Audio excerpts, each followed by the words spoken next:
This is Newcap News with Lauren Poland.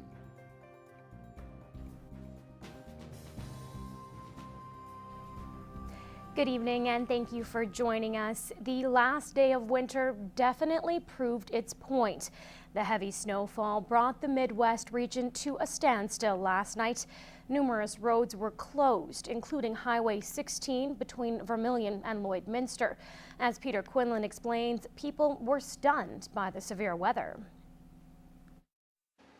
Welcome to spring. The new season officially began at 11:14 yesterday night with roads being closed across the region. Many say these are some of the worst driving conditions we have ever seen. I've been on the department 12 years and I've never seen the highways this bad. It's horrible. I've never seen anything in all my life. Hundreds of people were left stranded on Highway 16 for hours last night as crews worked to clear roads after a multi-vehicle collision completely backed up eastbound traffic all the way from Kitscoty to Vermilion. Basically, we had an issue with traction on the highway here. We had a couple of semis spin out next to each other, which closed the lanes down. Many who were involved say the situation was chaotic. Basically, we watched people constantly go in the ditch behind and way ahead of us and with other trucks. There were semis passing us, and then they couldn't stop, and then they were veering away so they didn't hit other vehicles. There's people getting out of their vehicles, walking around on the highway when there's other traffic coming. While some smaller vehicles were rerouted onto secondary roads, semi-truck drivers were left sitting in their vehicles for upwards of 5 hours, wondering what was going on. Yeah, it's like nobody knows what's going on.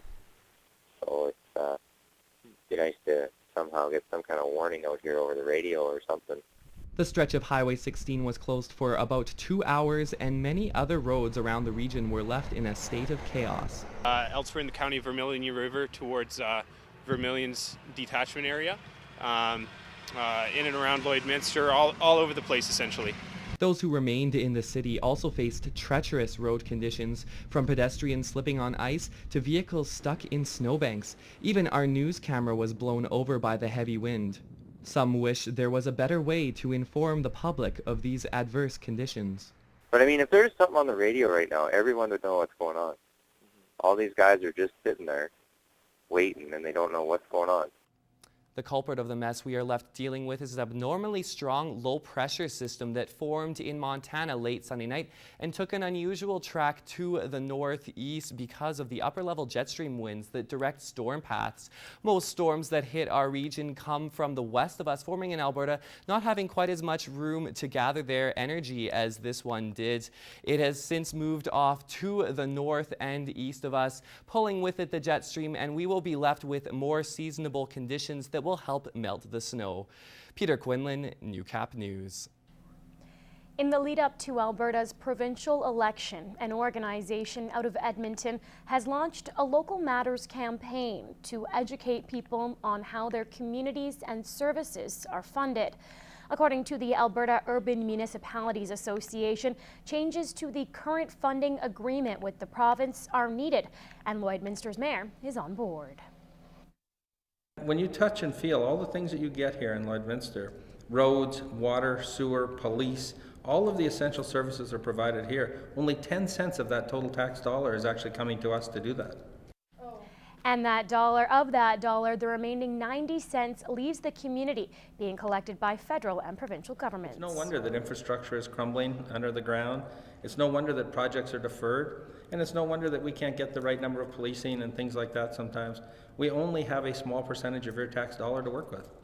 But that's something the Minister of Municipal Affairs is challenging, saying the formula was crafted years ago with the help of the AUMA.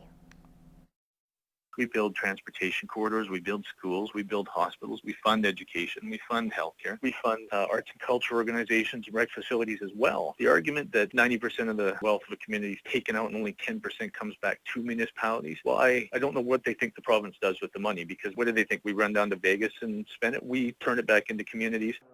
Still, Mayor Mulligan wants the campaign to lead a stronger voice for municipalities, one that is recognized on the same level as other orders of the government. A group of Lakeland business students are coming down from a high after placing third at a business competition in Lethbridge, a weekend they describe as a great educational experience. Elise Cox brings us that story.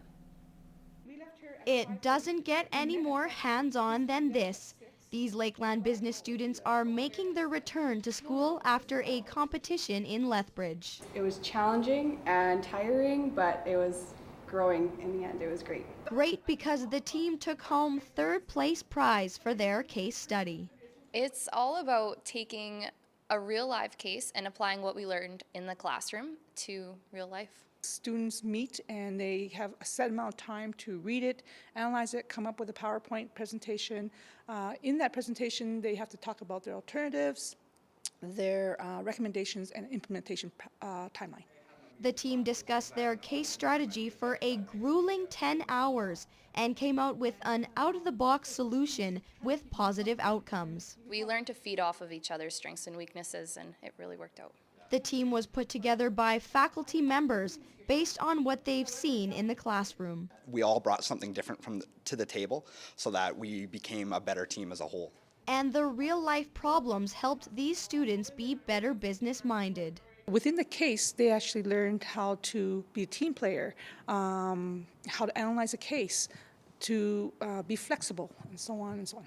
The college has attended this province-wide competition for the past 7 years and hope that future students realize the value of the event. I hope that teams in the years to come can have the experience we have and maybe have an observation team like we had. The team was awarded a prize of $1,500 for their third place finish. Elise Cox, Newcap News.